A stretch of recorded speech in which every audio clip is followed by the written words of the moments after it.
ওরা দিন বলে, দিন দरअसल हुकूमत का नाम है। রাষ্ট্র কায়েম করা ওটার নাম আসল দিন। আর রাসূল করিম সাল্লাল্লাহু আলাইহি ওয়াসাল্লাম আমাদেরকে দিন বলেন কোনটা? ঈমান, আমল। আর ওই ঈমান আমলকে সঠিক করা কি হুজুর চিন্তা না, ওইটাকে কি বললেন? নবী সালাম, ওইটার নাম দিন। আর মওদুদী সাহেবের কাছে আসল দিন হলো হুকুমত। আমাদের কাছে হলো এই হুকুমত।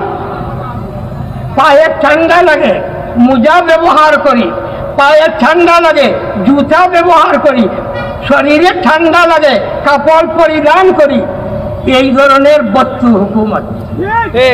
এই দিনের সাজ্জাতে ইবাদত, এটা হলো হুকুমত। ইবাদতের সংজ্ঞা দিনের সাজ্জাতে ইবাদত হুকুমত।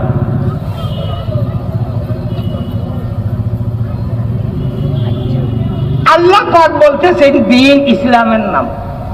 আল্লাহ কি বলছে? দিন ইসলামের নাম।